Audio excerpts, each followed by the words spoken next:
তো আলহামদুলিল্লাহ, বিষয় হচ্ছে যে আল্লাহ রাসূল সাল্লাল্লাহু আলাইহি সাল্লামের একজন সাহাবীর এরকম ঝুঁটি ছিল। ওই চুলগুলাকে উনি সুন্দর করে বেঁধে ওই ঝুঁটির মধ্যে দিয়ে রাখতেন। তো ওই চুলগুলো উনি কখনোই কাটতেন না। তো কথা হইলো যে অন্যান্য সাহাবীরা একদিন এটা দেখছে যে এই সাহাবীর চুল বড়। তো চুল বড় দেখার পরে ওনারা জিজ্ঞেস করছে যে এই শরীয়তে তো মেয়েদের মতো চুল রাখা জায়েজ নাই, তুমি এটা চুল রাখছো কেন? তো উনি বলতেছেন যে আমার এই চুলের মধ্যে আল্লাহ রাসূল সাল্লাল্লাহু আলাইহি সাল্লাম হাত দিয়েছিলেন। তো হুজুর পাকের হাতের স্পর্শ আমার মাথার চুলের মধ্যে আছে। তো আমি চাই এই এই যে চুল যেটা হুজুরের হাতের স্পর্শ লেগেছে, এই হাতের স্পর্শ লাগা চুল নিয়েই আমি দুনিয়ার জমিন থেকে বিদায় হব। তো এই কারণে উনি ওই চুলগুলা পরবর্তীতে আর কাটেন নাই।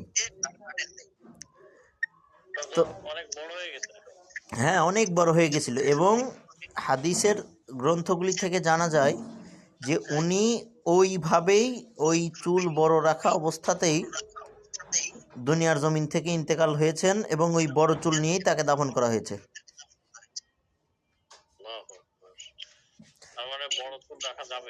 হ্যাঁ, তো এই বড় চুলের প্রতি আল্লাহ রাসূল এই যে বিভ্রান্তি ছড়াচ্ছে কিছু মোল্লা, যে মানে মেশিন দিয়ে চুল ছোট ছোট করে এটারে সুন্নতি কাটিং বলতেছে।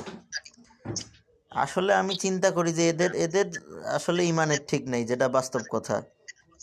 কেননা হজ এবং উমরা ছাড়া আল্লাহ রাসূল সাল্লাল্লাহু আলাইহি সাল্লাম কখনো কোনো সময় চুল ছোট রাখছেন এইরকম কোনো দলিল প্রমাণ নাই। কথা বললেন কিনা? আল্লাহ রাসূল সাল্লাল্লাহু আলাইহি সাল্লাম কখনো চুল রেখেছেন কানের লতি বরাবর, কখনো রেখেছেন এই কানের লতি এবং কাঁধের মাঝ বরাবর, কখনো কাঁধ বরাবর, এবং কখনো কাঁধ কাঁধ বেয়ে তার পিঠ পর্যন্ত এই চুলটা পৌঁছে গেছে। তো বিভিন্ন হাদিসের মধ্যে এই লম্বা চুল রাখার এবং লম্বা চুলের মূল্যায়ন করার কথা বলা হয়েছে। তো মূলত যারা লম্বা চুল দেখলে নাক ছিটকায়, এরা দুশমনের রাসূল, এদের এদের রুচির মধ্যে সমস্যা আছে, এটা হলো পরিষ্কার কথা।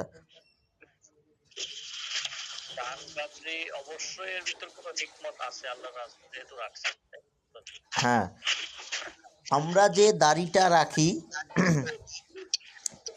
এই দাড়ি যদি কোনো বান্দা রাখে, ওর স্কিনের মধ্যে কোনো রোগ হবে না আল্লাহর রহমতে। ওর ত্বকের কোনো রোগ হবে না এবং ওর কণ্ঠ সুন্দর থাকবে।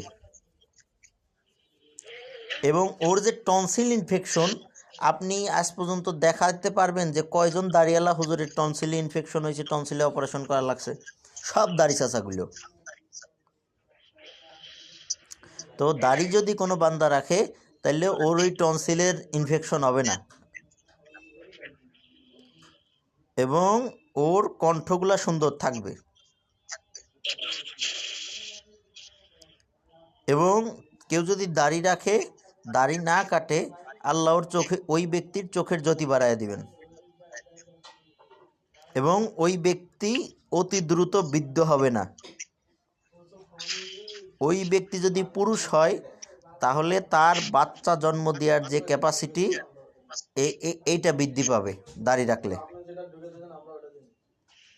অথচ আমগো দেশের আম্মা জানেরা দাড়ি কাইটে হ্যাগো স্মার্ট বানাইতে চায়, অথচ কয়দিন পরে আমগো কাছে আসে হুজুর তাবিজ দেন, তখন তাবিজ দিলে কাম হইব? তো এটা বড় একটা জাহালাত যে এই দাড়ি নিয়ে যাদের চুলকানি বা দাড়ি যেই মহিলাগুলা পছন্দ করে না, আল্লাহ রাসূলের কালচার যাদের পছন্দ হয় না, এরা মানে এরা উম্মতের দলভুক্ত না, কেননা আল্লাহ রাসূল যেটা পছন্দ করছেন, আপনার ভালো লাগুক চাই খারাপ লাগুক, সেটা আপনাকে পছন্দ করতেই হবে। আল্লাহ রাসূলের রাজি এবং খুশির সাথে আপনার রাজি এবং খুশি এই দোনোটা এক হইতে হবে। কেননা এটা আমি এর আগেও বলছিলাম একটা ক্লাসে যে কুল ইন কুনতুম তুহিব্বুনাল্লাহা ফাত্তাবিউনি ইউহিব্বুকুমুল্লাহ। তো আরবি ব্যাকরণ অনুযায়ী তাবাইন শব্দের ব্যাখ্যা মুফাসসিরিনে কেরাম এইভাবে করছেন।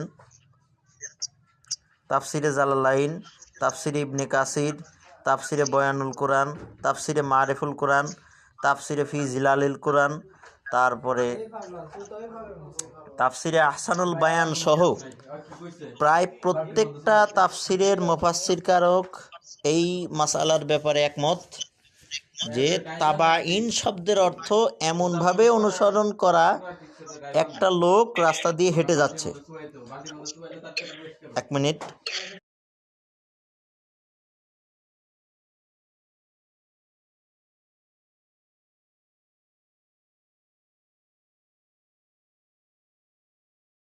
আচ্ছা, বলছিলাম যে তাবাইন শব্দের ব্যাখ্যায় মুফাসসিরিনে কিরাম লেখেন যে এমনভাবে অনুসরণ করা যে একটা লোক রাস্তা দিয়ে হেঁটে যাচ্ছে, হেঁটে যাওয়ার সময় তার দুই পায়ের মধ্যবর্তী যে ফাঁক, মানে এক কদম থেকে আরেক কদম সে কতটুকু দূরত্ব বজায় রেখে ফেলতেছে, এটাকে অনুসরণ করে পথ চলার নাম হলো তাবাইন শাব্দিক অর্থ অনুযায়ী। অর্থাৎ আল্লাহ রাসূল সাল্লাল্লাহু আলাইহি সাল্লাম যেইভাবে করেছেন, যেই পদ্ধতিতে করেছেন, সাহাবায়ে কেরামকে যেই পদ্ধতিতে শিক্ষা দিয়েছেন, এই পদ্ধতিতেই এই প্রত্যেকটা উম্মতকে অনুকরণ করতে হবে। এবং যার আল্লাহ রাসূলের আদর্শ পছন্দ হয় না, তার জানাজা পড়া হারাম। কথা বুঝেন নাই মনে হয়। এটা আমি আমার প্রত্যেক ছাত্রকে নির্দেশ দিচ্ছি যে কোনো মহিলা যদি একাধিক বিয়ের বিরোধী থাকে এবং তার হাজব্যান্ডকে এই দাড়ি কাটতে বাধ্য করে অথবা হারাম ইনকামে বাধ্য করে, এটা যদি আপনারা জানেন, এই রকম স্ত্রীর জানাজা পড়া আপনাদের জন্য হারাম। এই রকম স্ত্রী লোককে জানাজা দিবেন না, এরকম স্ত্রী লোকের কাফন দাফনে শরিক হবেন না, এটা আমার পরিষ্কার হুকুম।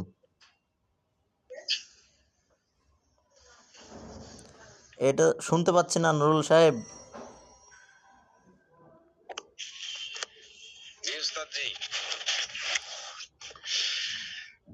কেননা যার ইমানই নাই ও তো কাফের, ওর জানাজা দিলেই কি না দিলেই কি, সেটা আমার মা হোক, আমার বোন হোক, আমার খালা হোক, আমার চাচি হোক, সবার জন্য আইন এক। একদম পরিষ্কার ক্লিয়ার কাট কথা। আল্লাহ রাসূলের যে আদর্শ পছন্দ করে না, আমার কোনো ছাত্র তার জানাজায় যাবে না, তার জানাজা পড়বে না, তার কবরে মাটি দেবে না, তার কবর জিয়ারত করবে না, তার জন্য মাগফিরাতের দোয়া করবে না, কেননা ওই লোকটা আল্লাহ রাসূলের আদর্শ পছন্দ করে না। শোনা যাচ্ছে? হ্যাঁ, এখন একটা বিষয় হচ্ছে কি ভাই, ইদানিং একটা মানে উঠছে আর কি,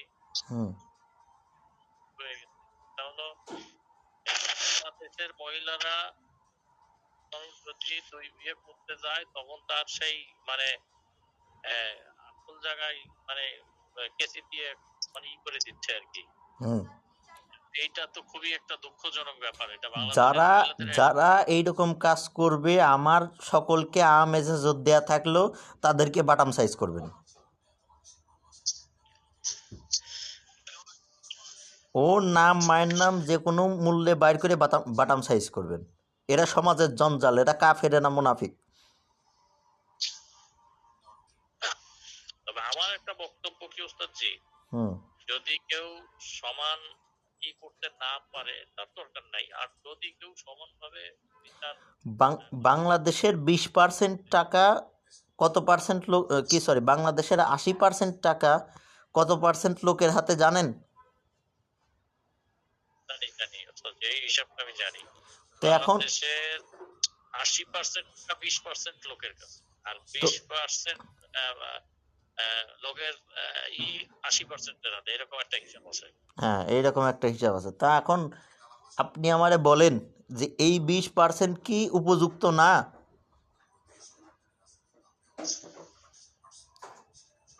মানে সাধারণ মানুষের জন্য হ্যাঁ, এই একাধিকের ক্ষেত্রে এটা কি উপযুক্ত না? এই সমস্ত কুফরি এবং নাস্তিক্য মতবাদ এটা হলো আমেরিকার থেকে আসছে। কেন? মুসলমানদের সংখ্যা কমাও, যে মুসলমানরা যেন আমাদের চাইতে বড় পরাশক্তি হইতে না পারে। যে কোনো মূল্যে পারো মুসলমানদের ঠেকাও, এই মুহাম্মাদের দলের অনুসারীদের ঠেকাও। এই হলো আমেরিকার কথা।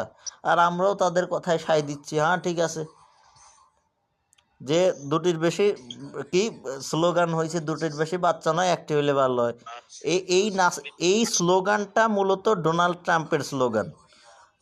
এই স্লোগানটা হচ্ছে এই ইয়াদের স্লোগান, যেন মুসলমানদেরকে ধ্বংস করে দেয়া যায়, মুসলমানদেরকে এক মানে কোণঠাসা করে ফেলা যায়। আমি তো শুধু শুধু বলিনি যে ডোনাল্ড ট্রাম্প একটু করে দেওয়া যায় কিনা। তো এই যে এখন আপনারা যদি আহলে হক আল্লাহওয়ালাদের সোহবত পাওয়ার পরেও এই আমেরিকার আদর্শে বিশ্বাসী হন, তাইলে তো আপনাদের মতো কপাল পোড়া আর কেউ নেই। আমরা আমেরিকায় বিশ্বাসী হতে চাই না। আমরা আমেরিকার আদর্শে বিশ্বাস করি না, পরিষ্কার কথা। আমরা বিশ্বাস করতে চাই আমাদের প্রিয় রাসূল হ্যাঁ, সাল্লাল্লাহু আলাইহি ওয়াসাল্লাম। এখন কথা হলো তদবির বা আমল করার পরেও রোগী কেন সুস্থ হয় না, বা রোগীর অবস্থা কেন পূর্বের মতো অবস্থানে ফিরে যায়। এর কয়েকটা কারণ বলি আপনাদের, শোনেন। তো ওই যে মুদাব্বির, যেই ব্যক্তি তদবির করতেছে, সে কোরআনের আয়াত ঠিকই পড়তেছে, কিন্তু প্রত্যেকের জবানে কোরআনের আয়াত সেমভাবে তাসির করবে না। প্রত্যেকের জবানে কোরআনের আয়াত সেমভাবে তাসির করবে না।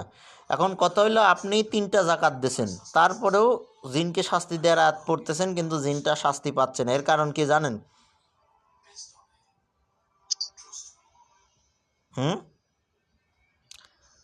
আপনি রুকিয়ার মাধ্যমে হোক বা কোরআনের আয়াত পড়ার মাধ্যমে হোক, একটা রোগীর শরীরে জিনটা অ্যাক্টিভ করলেন, করার পরে আপনার প্রত্যেকটা আয়াতের সুন্দর মতো জাকাতও দেয়া আছে, কিন্তু জাকাত দেয়া থাকার পরেও আপনি আয়াত পড়তেছেন, জিনের কোনো লাভ হচ্ছে না। তাইলে এখানে কারণটা কি? কারণটা হইল ওই মুদাব্বিরের মিথ্যা বলার অভ্যাস আছে। কোনো ব্যক্তির যদি মিথ্যা বলার অভ্যাস থাকে, তাহলে ও যতই তাবিজ লেখুক, তদবির লেখুক বা রুকিয়া করুক, ওই রুকিয়াতে রোগী কখনোই সুস্থ হবে না। এক। দ্বিতীয় কথা হলো, যেই আয়াত রোগী পড়বে, যেই আয়াত দিয়ে মুদাব্বির রুকিয়া করবে, ওই আয়াতটা একটা নির্দিষ্ট সংখ্যক বার জপ করার পরে ওই মুদাব্বিরের জবান দিয়ে ওই আয়াতটা পড়লে সেই আয়াতের প্রভাবটা পাওয়া যাবে, মানে তাসির হবে। তো এখন সকলের জবানেই যদি তাসির হইতো, যে একটা নির্দিষ্ট সংখ্যক বার জপ না করলে, তাহলে বাংলাদেশের ভিতরে যতগুলো লোক আছে সবাই আয়াতুল কুরসি পারে, তো সবাই তো আয়াতুল কুরসি পড়েই জিন টিন বাগায় দিত। আমগো কি দরকার ছিল? অর্থাৎ তাকওয়া পরহেজগারিতার সাথে বিন্দুমাত্র কোনো কম্প্রোমাইজ চলবে না। কথা হইলো, এখানে কারামত অবশ্যই কোরআনের আয়াতের, কিন্তু যে এই কোরআনের আয়াত পাঠ করতেছে সেই ব্যক্তিটাকে পরহেজগার হইতে হবে। ওই ব্যক্তিটা পরহেজগার হওয়া ছাড়া বা প্রত্যেকটা আয়াতের জাকাত আদায় করা ছাড়া কোনোভাবেই এই তদবিরে কোনো কাজ হবে না, কোনো চাইলে পয়সার লাভ হবে না। এক হলো মিথ্যা কথা বলা, দুই হলো আমরা যেই খাবারগুলো নিষিদ্ধ করেছিলাম রোগীদের জন্য, ওই নিষিদ্ধ খাবারগুলো যদি কেউ খায়, তাইলে ওর ওর ওই তদবিরে কোনো ফায়দা হবে না। তো এখন কথা হইলো যে অনেক রাকি নামের ফিতনাবাজ তারা আমগো বলে যে হ্যাঁ কাঁচা পেঁয়াজ রসুন খাওয়া কি হারাম নাকি, শুটকি মাছ খাওয়া কি হারাম নাকি, একটা হালাল খাবারকে আপনারা কেন হারাম বানায় দিচ্ছেন, হ্যান ত্যান সাত পাঁচ।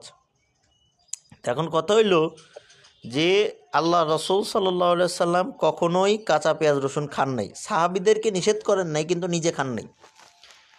শুটকি মাছ আল্লাহ রসুল সাল্লাহ সাল্লাম কখনো নিজে খান নাই, সাহাবিদেরকে নিষেধ করেন নাই তবে নিজে খান নাই। তারপরে কুচিয়া, যেটা কুচিয়া অথবা কাঁকড়া, এটা আল্লাহ রাসূল সাল্লাল্লাহু আলাইহি সাল্লাম নিজে কখনো খান নাই, সাহাবীদেরকে কড়াকড়িভাবে নিষেধ করেন নাই কিন্তু নিজে কখনো খান নাই। তো এখন আমাদের আদর্শ যদি রাসূল হয়, তো তাহলে রাসূল যেটা খায় নাই হালাল হওয়ার পরেও ওইটা আমরা কেন খাবো? তো রাকিরা যে খুব ভাব দেখায় আমরা খুব একদম রাসূলের আদর্শে উজ্জীবিত হয়ে গেছি, তো বুঝলাম উজ্জীবিত হয়েছে। তা তোমরা আল্লাহ রাসূল যেটা খায় নাই তোমরা সেটা খাও কে? মানে বোঝা গেল এরা হলো নাম্বার ওয়ান বাটপার। মূলত এরাই হলো জাদুকর, এরাই হলো তান্ত্রিক, এরা আমাদের কোরআনের তদবিরের বিরোধিতা করে, কারণ চায় না যে কোরআনের দোয়া পড়ার মাধ্যমে, পানি পড়া তেল পড়ার মাধ্যমে, কোরআনের আয়াত লিখার মাধ্যমে কোনো রোগী সুস্থ হোক। তাইলে তো প্রত্যেক সেশনে 5,000 টাকা এটা ওরা পাবে না। এখন সব রোগী যদি হুজুরদের কাছে যায়, মোদাব্বিরদের কাছে যায়, সুস্থই হয়ে যায়, তো 1 ঘন্টার রুকিয়া করে ওরা টাকা কামাবে না? টাকা পয়সা ইনকাম করা লাগবে না? মূলত ওরাই হলো শয়তান। এই শয়তানগুলো চায় না যে মানুষ তাড়াতাড়ি সুস্থ হোক। আমি একটা রোগীর সাথে কথা বললাম যে 4 মাস ধরে রুকিয়া করাচ্ছে, রোগী ভালো হয় না। আল্লাহর রহমতে আলহামদুলিল্লাহ, আমি আমার ব্যক্তিগত কথা বলতেছি যে যদি কেউ বলতে পারে যে আমি কোনো জিনের রুগীকে ট্রিটমেন্ট দিছি আর সেই ব্যক্তি 7 দিনের মধ্যে সুস্থ হয় নাই, তাহলে মুদাব্বিরি করে আমি ছাড়িয়ে দেব। এটা পরিষ্কার কথা, ওপেন চ্যালেঞ্জ বাংলাদেশের ভিতরে। আমি কোনো জিনের রুগীকে তদবির দিছি আর ওই রুগীটা 7 দিনের মধ্যে সুস্থ হয় না, এরকম যদি কেউ দেখাইতে পারে আমি মুদাব্বিরি ছাড়িয়ে দেবো। যেই রুগীটা আমাকে তদবিরের হাদিয়া পরিশোধ করছে ওই রকম কোনো রোগী আমার কাছ থেকে তদবির নিছে আর 7 দিনের মধ্যে সুস্থ হয়নি।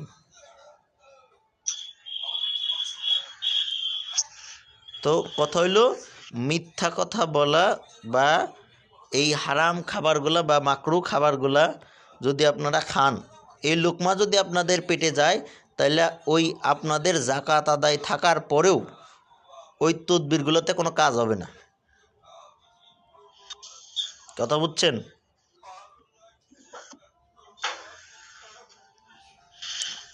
মিথ্যা কথা বলা, গীবত শেখায়েত করা, আর বিশেষত চিকিৎসার ক্ষেত্রে আপনারা যদি কোনো রোগীর প্রতি যদি আপনাদের এই কুবাসনা জাগ্রত হয় তদবির চলাকালীন সময়ে, তাইলে মনে করেন যে শেষ, একদম খতম, বাই বাই। ওই তদবিরে বা ওই চিকিৎসাতে রোগী বিন্দুমাত্র কোনো ফায়দা পাবে না, বরং আপনি উল্টা ক্ষতিগ্রস্ত হবেন।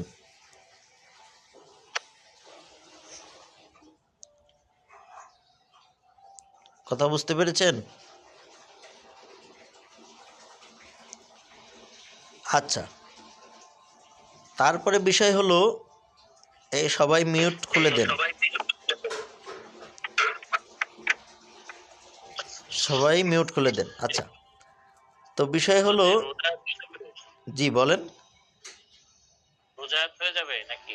হ্যাঁ, রজায়াত হয়ে যাবে। ও যদি এই নিষিদ্ধ খাবারগুলা খায়, অথবা সে যদি মিথ্যা কথা বলে, বা এই রোগীর চিকিৎসা চলাকালীন সময় রোগীকে দেখে ওর অন্তরের ভিতরে যদি খেয়ালাত আসে, সাথে সাথে রজায়াত খেয়ে যাবে। এবং কঠোর বিপদে পতিত হবে, কেননা আল্লাহ ওকে এই হুকুম দেয় নাই যে ওর কাছে একজন বিপদগ্রস্ত রোগী আসলো আর ও তার দিকে কোন নজরে তাকাইলো। এটা কখনোই গ্রান্টেড হবে না। আচ্ছা, হ্যাঁ হ্যাঁ বলেন।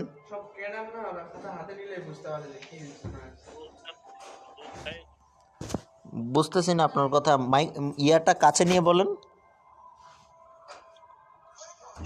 আপনার আম্মা তো জান একটু দুধ খাতে দিয়েছে, একটু দুধ খাইনি। এটা কি বলবো, এ এ হলো সব শাইকরে খোসা দেওয়ার দান বাজে, আমগো আছে শাইকের নাই। এসব এসব রাজনীতি আমরা বুঝি না। একই মিনার সাহেব কথা বলেন, ঠিক কিনা?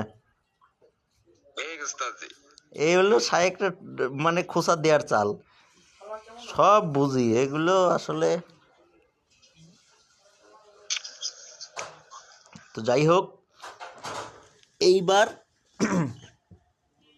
অনেকে যারা তো এই স্বপ্নের ব্যাখ্যা করতে চান, যারা স্বপ্নের ব্যাখ্যা করতে চান যে আমি আল্লামা ইবনে শিরিন রহমাতুল্লাহ আলাইহের মতো এই স্বপ্ন ব্যাখ্যার এলেমগুলা শিখব, তো তাদের জন্য পরামর্শ হলো এই যে তারা সর্বপ্রথম যে কাজটা করবে সেটা হলো মিথ্যা বলা ছেড়ে দেবে। কেননা ওর যদি মিথ্যা বলার এবং মানুষের গীবত করার ইয়া থাকে, ও যতই আমল করুক ওর ওর মানে ওই এলেমে কোনো কাজ হবে না, এলো পরিষ্কার কথা।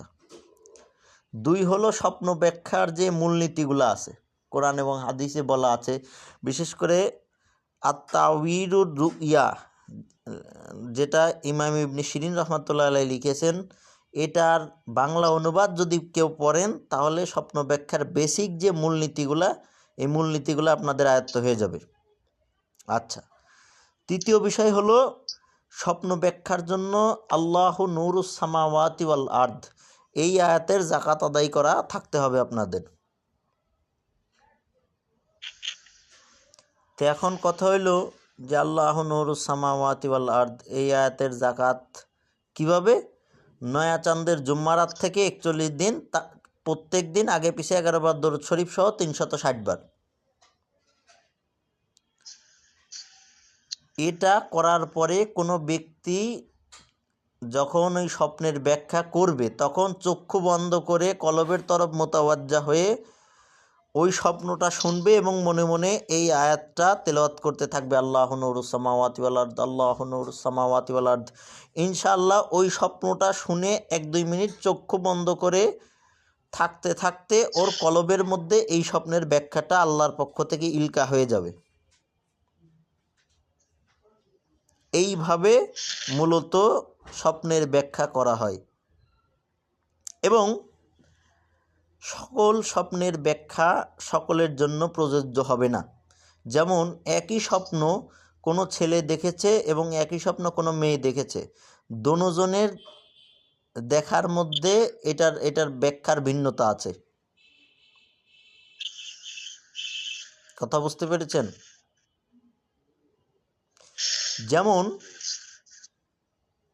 যেমন দেখা গেল যে কোনো একজন ডাক্তার সে স্বপ্নে দেখলো যে কোনো একটা দুষ্ট জিন তার ডাক্তারি যে অ্যাপ্রন, এই ডাক্তারি অ্যাপ্রনটা চুরি করে নিয়ে যাচ্ছে। তো ডাক্তার যদি পুরুষ হয় এবং বালেগ প্রাপ্তবয়স্ক হয় তাহলে সম্ভাবনা আছে যে ওই ব্যক্তি অতি শীঘ্রই কোনো একটা বড় ধরনের অপারেশনের মিস্টেকের কারণে চাকরিচ্যুত হয়ে যাবে। কথা বুঝেছেন?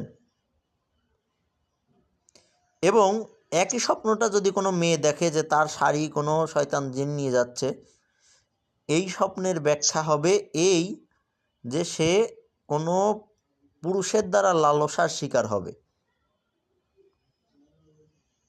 তো স্বপ্ন তো একই, দুইজনেরই জামা নিয়ে যাওয়া, কিন্তু ব্যাখ্যাভেদে এই দুটোটা ভিন্ন ভিন্ন। কোনো আল্লাহর ওলি যদি দেখে যে তার জুব্বা কোনো শয়তান জিন নিয়ে যাচ্ছে, তাহলে এর ব্যাখ্যা হলো আল্লাহ পাক তার যে বেলায়ত, এই বেলায়তটা তার থেকে ছিনিয়ে নেবে। কোনো কৃষক যদি দেখে যে স্বপ্নে তার যে পোশাক, এই পোশাকটা কোনো শয়তান জিন নিয়ে উড়াল দিচ্ছে বা হিংস্র অজানা কোনো প্রাণী এটা নিয়ে উড়াল দিচ্ছে, তাহলে এই স্বপ্নের ব্যাখ্যা হবে যে ওই যে কৃষক, ওই কৃষকের ফসলের মধ্যে ভাইরাস লাগবে বা বজ্রপাত বা মনে করেন যে শিলাবৃষ্টিতে তার এই ফসলটা এটা নষ্ট হয়ে যাবে এবং ওই ব্যক্তি চরম আর্থিক ক্ষতির মধ্যে পতিত হবে। কোনো ব্যবসায়ী যদি দেখে যে তার ব্যবসায়িক যে মানে যেইটার উপর বসে সে ব্যবসা করে আর কি, চেয়ার বা তার গায়ের পোশাক, এইটা কোনো শয়তান জিন নিয়ে যাচ্ছে ওরাল দিয়ে বা পালায় কায়রে নিয়ে যাচ্ছে, তাহলে এই স্বপ্নের ব্যাখ্যা হবে যে তার ব্যবসার মধ্যে ওই ব্যক্তি চরমভাবে লসে পতিত হবে। তো মূলত স্বপ্ন একরকমই, কিন্তু ব্যক্তিভেদে ব্যাখ্যা ভিন্ন ভিন্ন।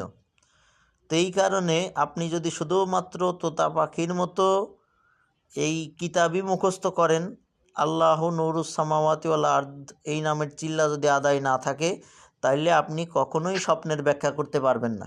এটা হলো পরিষ্কার কথা।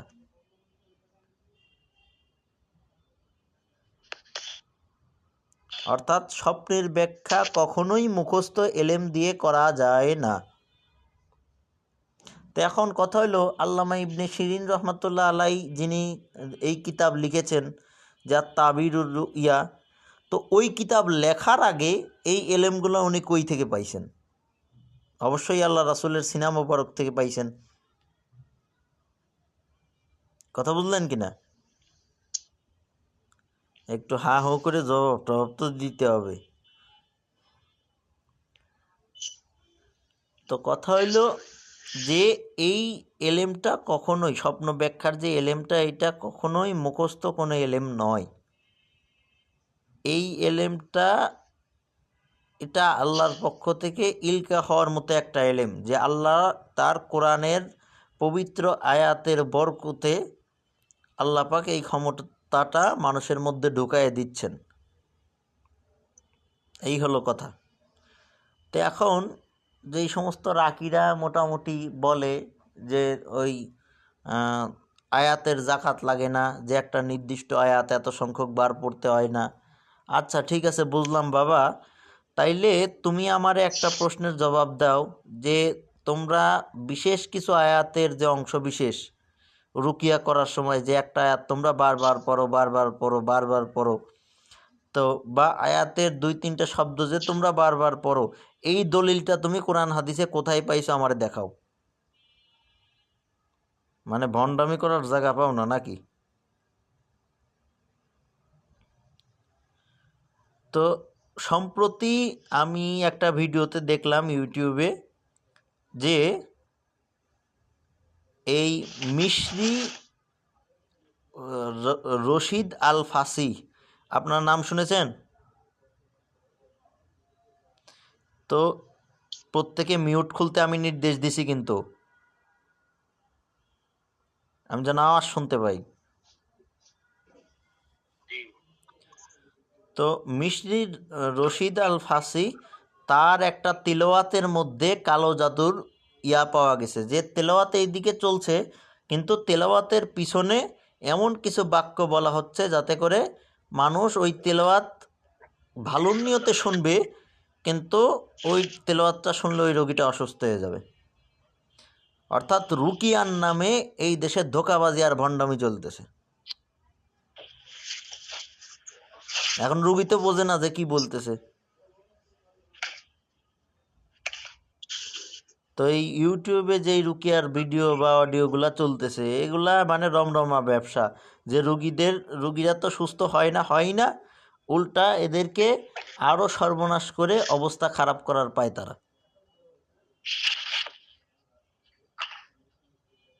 আমি কখনোই বলছি না যে রুকিয়ার দ্বারা রোগী ভালো হয় না, অবশ্যই হয়।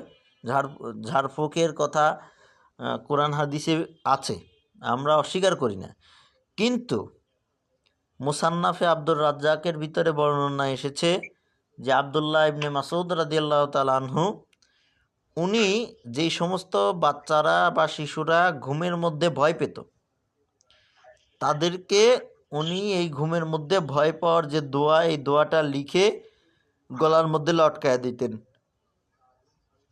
তো তাবিজ লেখার অনুমোদন আবদুল্লাহ ইবনে মাসউদের থেকে স্বীকৃত, মুসান্নাফে আব্দুর রাজ্জাকের ভিতরে আছে। অথচ আমগো দেশের কিছু রাকি তাবিজের দলিল খুঁজে পায় না। এবং এই আব্দুল্লাহ ইবনে মাসউদ রাদিয়াল্লাহু তাআলা আনহু থেকে হাদিসের যে সনদ, এখন এই সনদ যদি ওরা জয়ীফ না বলে তাহলে তো এগো ব্যবসায় লালবাতি। কেননা হেগো তো 14 গোষ্ঠীরে বাটাম দিলেও একটা তাবিজ লেখাও সম্ভব না, বা এরদের তেল পড়া পানি পড়াতে মানুষের কোনো উপকার হয় না। হুদাই এক ঘন্টা তেলাওয়াত করলো, তেলাওয়াত করে 5,000 টাকা নিল, এই হলো ব্যবসা। অবশ্যই আমরা শেরকি এবং কুফরি কবিরাজ বা তান্ত্রিক যারা আছে এদের বিরুদ্ধে আমরা প্রতিবাদ জানাই, যে এই জিনের ভোগের নামে অমুক চৌরাস্তার মোড়ে 10 কেজি মিষ্টি দেয়া, জিনের ভোগের নামে অমুক নদীতে 10 কেজি মিষ্টি দেয়া, জিনের ভোগের নামে অমুক জায়গায় খাসি দেয়া, জিনের ভোগের নামে অমুক জায়গায় ওই সৎকা দেয়া, এগুলো আমরা বিশ্বাস করি না। এবং এই কাজগুলো আমরা করিও না, যে অমুক জায়গায় খাসি দেওয়া লাগবে, তমুক জায়গায় হ্যান করা লাগবে, ত্যান করা লাগবে, এগুলো আমাদের ডিকশনারিতে নাই। আমাদের কথা হইল যে আমরা তেল পানি বা ইত্যাদি যেগুলোই রোগীকে ব্যবহার করতে দিব অবশ্যই শরীয়তসম্মত এবং স্পষ্ট কোরআনের আয়াত দিয়ে এগুলা ব্যবহার করতে দিব। এবং যেই নকশাগুলো দিয়ে দিব এই নকশাগুলোর সম্পর্কেও আমাকে জানতে হবে যে এটা কিসের নকশা। অবশ্যই কোরআন এবং হাদিস সমর্থিত বা শরীয়ত সমর্থিত কোনো উপকরণ ব্যবহার করে আমরা কখনো নকশা লিখবও না এবং সেইগুলো রোগীদেরকে দিবও না, অথবা কোরআনের কোনো আয়াত আমরা নাপাক কোনো বস্তু দিয়ে লিখবও না এবং রোগীদেরকে সেটা ব্যবহার করতে দিবও না। যেমন অনেক কুফরি তান্ত্রিক দেখলাম তাবিজ লেখা শেখাচ্ছে, পাওনা টাকা আদায়ের তাবিজ, যেটাকে পাহাড়ি চিলের রক্ত দিয়ে লিখতে হয়। পাহাড়ি চিলের রক্ত দিয়ে এই তদবিরগুলো লিখতে হয়, যেটা পাওনা টাকা আদায়ের কুফরি একটা চালান। নাউজুবিল্লাহ। এই ধরনের নাপাক বস্তু দিয়ে তাবিজ লিখা যদি বলে, অথবা বলে যে অমুক আয়াত এতবার পরে ডান আঙুলের থেকে রক্ত দিয়ে এই রুকিয়া রেডি করেন, বুঝবেন যে ওইটা কুফরি, স্পষ্ট কুফরি।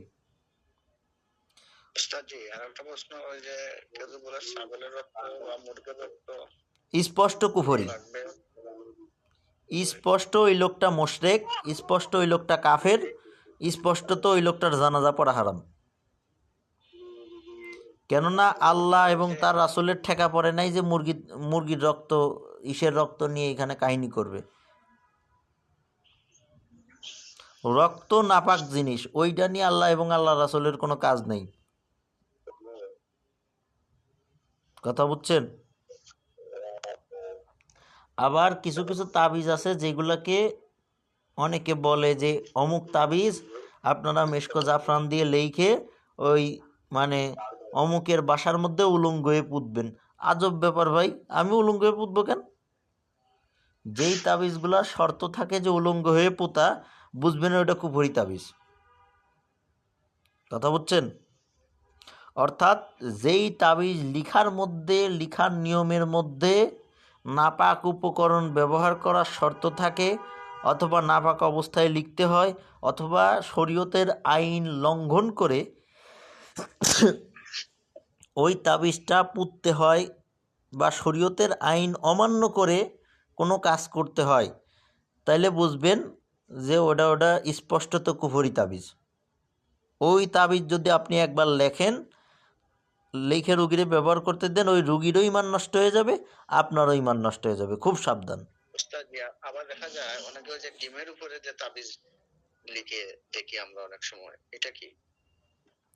আমার কথা হইলো যে ডিমের উপরে এইটা কুফরি তাবিজও লেখা যায়, নুরি তাবিজও লেখা যায়, তবে ম্যাক্সিমামগুলাই কুফরি তাবিজ, ম্যাক্সিমামগুলাই কুফরি তাবিজ।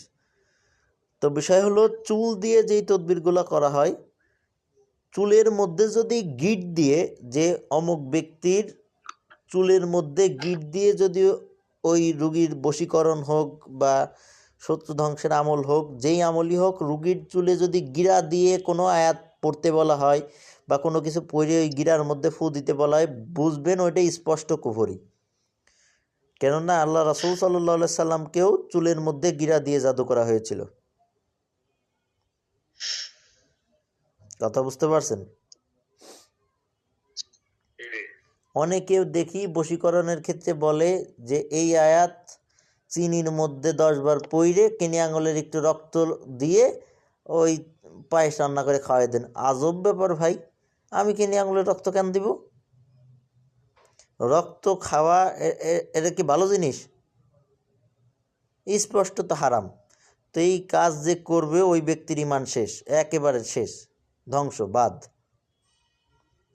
বা জিনকে উৎসর্গ করার জন্য কবুতর দেয়া লাগবে, জিনকে উৎসর্গ করার জন্য মুরগি দেয়া লাগবে, হ্যান দেয়া লাগবে, ত্যান দেয়া লাগবে, এগুলো সব স্পষ্টত কুফরি, ধোঁকাবাজি, শিরকি ছাড়া কিছু না। কথা বুঝছেন? আমি আপনাদেরকে যত আমল শিখাইছি, আমি বলছি যে কবুতর জবাই দেন, আমি বলছি গরু জবাই দেন, আমি বলছি যে অমুক জবাই দেন, তমুক জবাই দেন, অমুক গাছের ডাল, তমুক গাছের শিকড়, হ্যান ত্যান, এগুলো আমি কিছু বলছি? যেই তদবিরের ক্ষেত্রে বলা হয় যে অমুক গাছের শিকড় তাবিজের মধ্যে ঢুকান, অমুক গাছের পাতা তাবিজের মধ্যে ঢুকান, এইগুলো সব শিরক, সব কুফরি। কথা বুঝছেন? শুনতে পাচ্ছি না নজরুল ইসলাম সাহেব।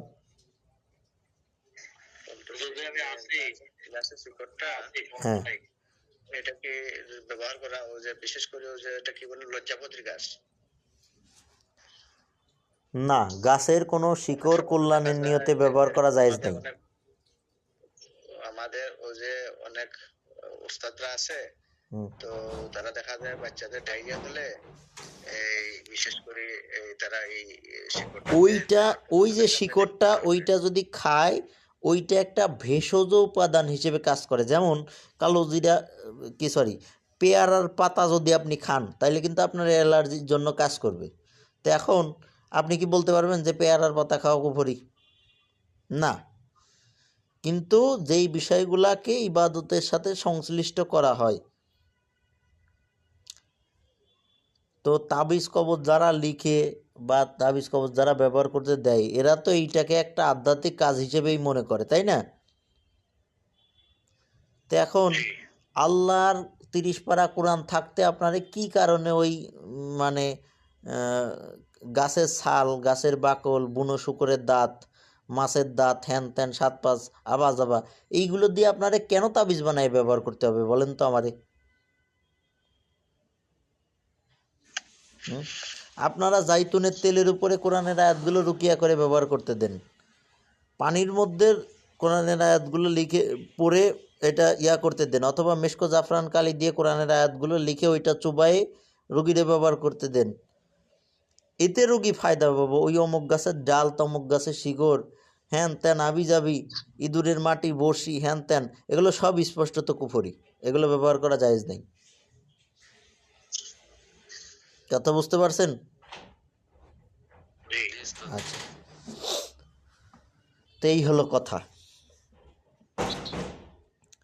যে আর ওই আমি স্বপ্নে ব্যাখ্যার জন্য, স্বপ্নের ব্যাখ্যা করার যোগ্যতা হাসিলের জন্য যে আয়াতটা বললাম, এই আয়াতের চিল্লাটা লিখছেন সবাই?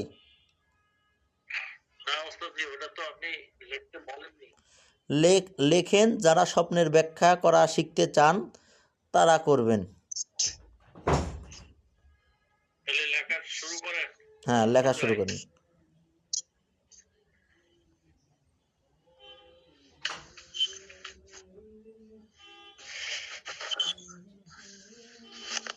যে স্বপ্ন ব্যাখ্যার যোগ্যতা হাসিলের আমল।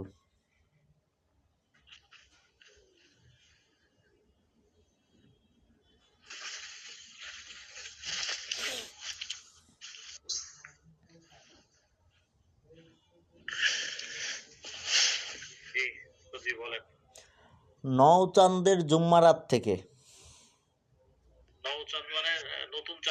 হ্যাঁ, নতুন চাঁদের জুম্মারাত থেকে মানে বৃহস্পতিবার দিনগত রাত থেকে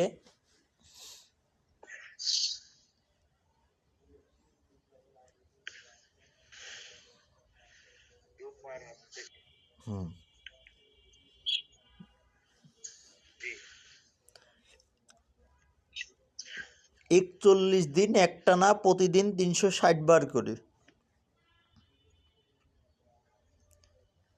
41 দিন একটানা প্রতিদিন 360 বার করে।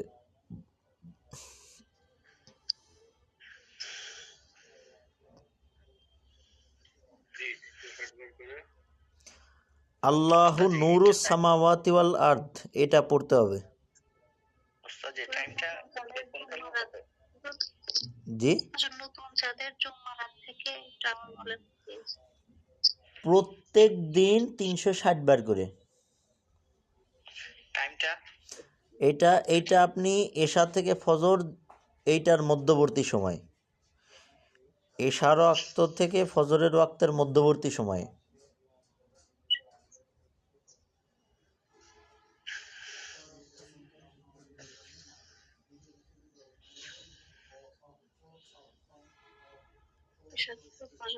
মধ্যবর্তী সময়। হ্যাঁ, 360 বার করে প্রতিদিন আগে পিছে 11 বার দরুদ শরীফ সহ আল্লাহু নূরুস সামাওয়াতি ওয়াল আরদ এই আয়াতটা পাঠ করে যেতে হবে।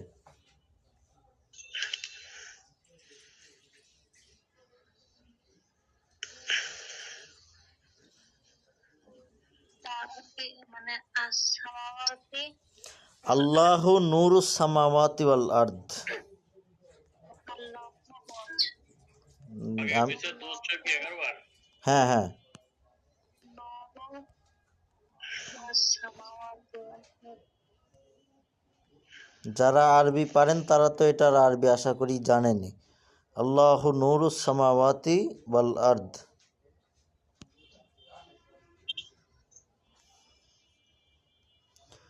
এই যে গ্রুপে আমি বাংলাতে লিখে দিয়েছি, দেখেন, এটা আপনারা পরবর্তীতে আরবিতে করে নিন। আল্লাহু নূরুস সামাওয়াতি ওয়াল আরদ। ওস্তাদ জি হ্যাঁ, দুরূদ শরীফ কি সাল্লাল্লাহু আলাইহি ওয়াসাল্লাম তো দুরূদ, এই দুরূদ পড়লে হবে? না, আর দরুদ ইব্রাহিম পড়তে হবে।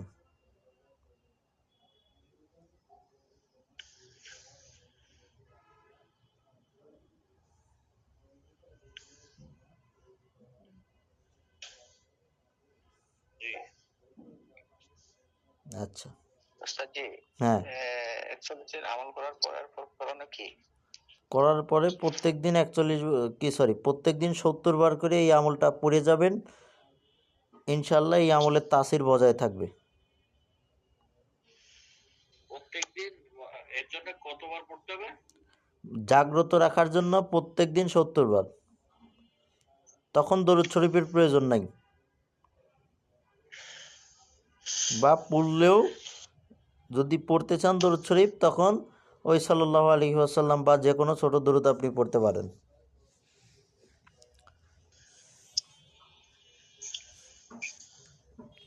তো এই চিল্লাটা আদায় শেষ হয়ে যাওয়ার পরে যখন কোনো স্বপ্ন আপনার সামনে ব্যাখ্যা করা হবে, আপনি চক্ষু বন্ধ করে আপনার কলবের তরফ মোতাওয়াজ্জা হয়ে ওই স্বপ্নটা শুনতে থাকবেন এবং মনে মনে এই আল্লাহ নূরুস সামাওয়াতি ওয়াল আরদ এইটা আপনি পড়তে থাকবেন। ইনশাআল্লাহ আপনার চোখের সামনে ওই স্বপ্নের ব্যাখ্যাটা ভেসে উঠবে, আপনার জেহেনের মধ্যে ওই স্বপ্নের ব্যাখ্যাটা ভেসে উঠবে ইনশাআল্লাহ। এই আমলটার মাধ্যমে একজন লোক 12 বছর আগে স্বপ্ন দেখছে, ওই 12 বছর আগের স্বপ্নের ব্যাখ্যাও করা সম্ভব।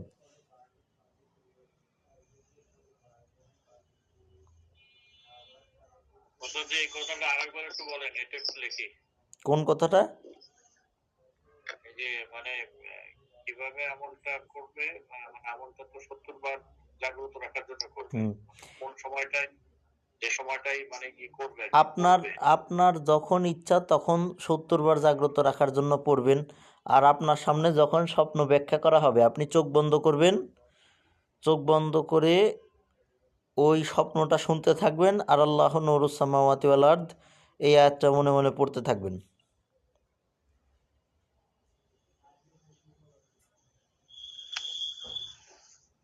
ইনশাআল্লাহ এই স্বপ্নের একদম সঠিক এবং সূক্ষ্মাণুসূক্ষ্ম ব্যাখ্যা আপনার জবান দিয়ে আল্লাহ বের করে দিবে। ওস্তাদ লেখছি।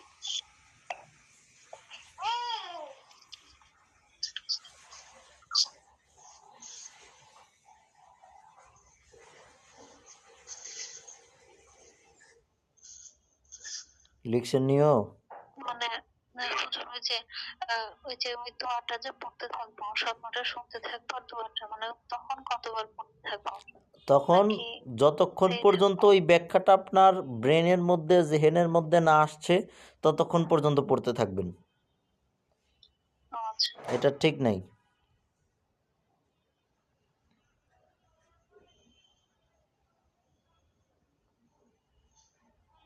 হ্যাঁ মিনহাজ সাহেব ঘুম এসে গেল নাকি? না ওস্তাদজি আছি। হ্যাঁ, ঘুম এসে গেলে তো বিপদ। আসলেও ব্যাচেলার মানুষের খুব কষ্ট। যাই হোক,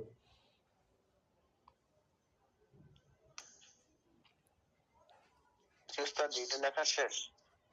আমরা সবাই দোয়া করি আল্লাহ পাক মিনহাজ ভাইকে 4টি সূর্য এবং 11টি চন্দ্রের মালিক হওয়ার তৌফিক দান করুক। আমিন আমিন। আচ্ছা, এই নুরি আপু কোনো সময় আমিন বলে না এই জাতীয় দোয়ার ক্ষেত্রে, ঘটনা কি?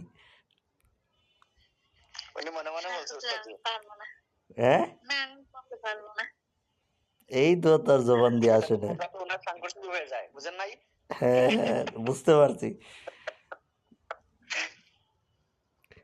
দুনিয়ার কোনো আম্মা জানরা এই দোয়া করতে পারবে না। জি না জি না জি না। আচ্ছা যাক,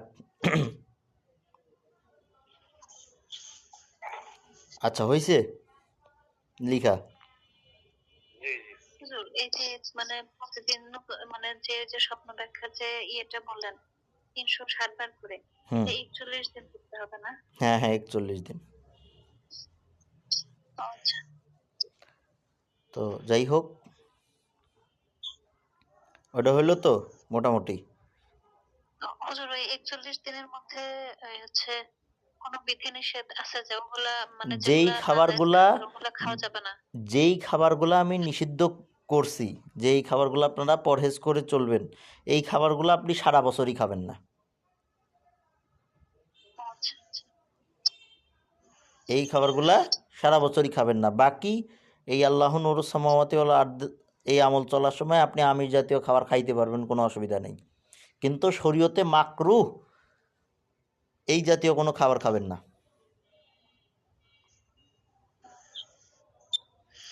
মাকরুহ শব্দের অর্থ হইল অপছন্দনীয়, যেটা আল্লাহ এবং আল্লাহ রাসূলের অপছন্দনীয় সেটা আপনি কেন খাবেন বলেন, বোঝান তো আমারে। দুনিয়াতে কি হালাল খাবারের অভাব? জি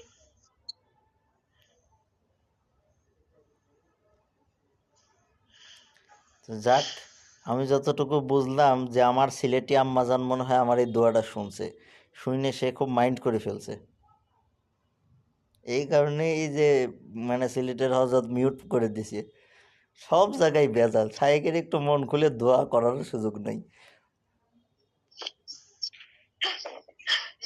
আমি যে কেন ইয়ারফোন লাগাই রাখি সেটা তো আপনি বোঝেন না উস্তাদজি। হ্যাঁ ওটা আমি বুঝছি বাবা, এ শুনলেই দেখা গেল যে উঠে মার শুরু করলো, তখন শায়েক কি ঠেকাবো না? নুরুল ভাই বুদ্ধিমান কাজ করতেছে। হ্যাঁ, এটা তো আমার উস্তাদজি মাইন্ড করে। খোলা তো বিপদ। এ খুললেই যে কোনো মুহূর্তে বিপদ আশ্রে পড়বে। আমি চুপ থাকি তাও ভালো, আমি চুপ থাকি তাও ভালো, কথা বলার দরকার নাই। কি মুসিবত!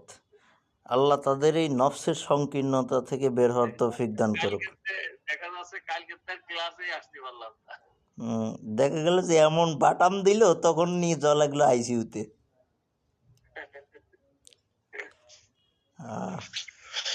বড় মুসিবত। তো আসলে আমরা যে বলি আজ সৎকা তো তার তুল বালা, যে এই সৎকা মানুষের বিপদ আপদ সরায় দেয়। তো কথা হলো সৎকা, কোন সৎকাটা বিপদ আপদ সরায় জানেন?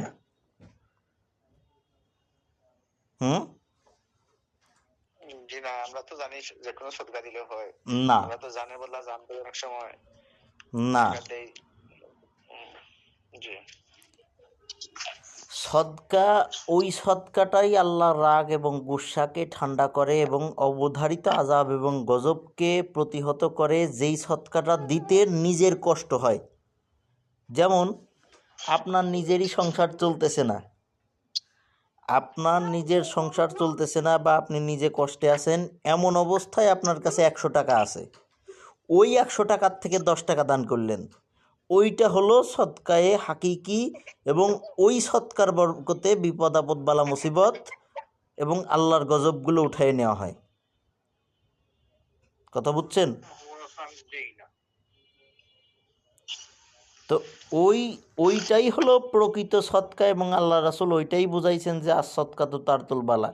বাকি আপনি কোটিপতি মানুষ, রাস্তার পাশে একটা ফকির আইসে বলল যে বাবারে কিছু দেন, এখন আপনি কোটিপতি মানুষ, আপনি 100 টাকা দিয়ে বললেন যে বাবা খাও, ওই সদকায় বিপদ আপদ যাবে না, কেননা ওইটা দিতে তো আপনার কষ্ট হচ্ছে না। কথা বুঝাইতে পারছি? জি জি জি। আল্লাহ রাসূল সাল্লাল্লাহু আলাইহি সাল্লামের প্রিয় সাহাবী ছিলেন হযরতে বেলাল রাদিয়াল্লাহু তাআলা আনহু। তো ওই বেলাল রাদিয়াল্লাহু তাআলা আনহু ছিলেন কৃতদাস তৎকালীন সময়, মানে কেনা গোলাম আর কি। তো বেলাল রাদিয়াল্লাহু তাআলা আনহুর কাছে কিছুই ছিল না দান করার মতো। তারপরেও হুজুর পাক সাল্লাল্লাহু আলাইহি সাল্লাম তাকে বললেন যে ইয়াংফিকি ইয়া বিলাল, তুমি আল্লাহর রাস্তায় খরচ করো, কৃপণতা করো না। তো তখন বেলাল রাদিয়াল্লাহু তাআলা আনহু বললেন যে হুজুর, আমার তো কিছুই নাই দান করার মতো। তো তখন হুজুর বললেন যে তুমি আজান দাও, এই আজান দেয়াটাই তোমার জন্য সদকা। তো এখন কথা হইলো যে বেলাল রাদিয়াল্লাহু তাআলা আনহুর ঠোঁটটা ছিল ফোলা, এমনিতে কালো মানুষ ছিলেন, ঠোঁটটা ছিল ফোলা, এবং মানে এত অত্যাচার তার উপরে চালানো হয়েছিল যে ওনার জবানটা বিকৃত হয়ে গেছিল। মানে অত্যাচারের চোটে ওনার কণ্ঠ, ওনার আওয়াজ এটা বিকৃত হয়ে গেছিল। অর্থাৎ উনি তো স্বাভাবিকভাবে কথা বলতেই কষ্ট হইতো, তার উপরে আবার আজান। তো ওনার কষ্ট হবে, তারপরেও তিনি স্যাক্রিফাইস করে আল্লাহর জন্য একটা কাজ করতেছেন।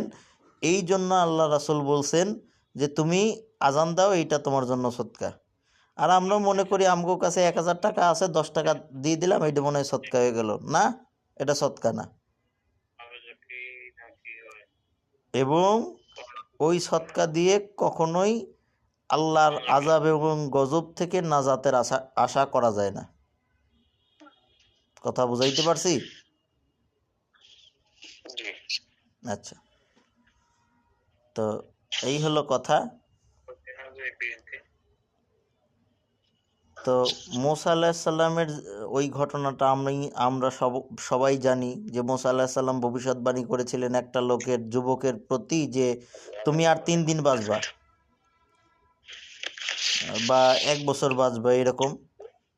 তো সে দেখা গেছে যে ওই ইয়াটা নিয়ে, মানে ওর যে সম্পদ ছিল সব জমা করে ওটা সবার মাঝে বিতরণ করে দিছে। তো বিতরণ করার পরে দেখা যায় যে ওই ডেট তো পার হয়ে যায়, ডেটের পরেও তো এ মরে না যুবক। তো পরবর্তীতে কুহে তুরে যায় মুসা আল্লাহ সাল্লাম জিজ্ঞেস করলেন যে আল্লাহ, ঘটনা কিতা, এ লোকের তো মরার কথা ছিল, এখন মরে না। তো আল্লাহ জবাব দিলেন যে এই লোকটা তার মুকাদ্দারে যেই রিজিকটা ছিল, তার ভাগের যেই রিজিকটা ছিল, সেই রিজিকের থেকে আল্লাহর রাস্তায় খরচ করছে।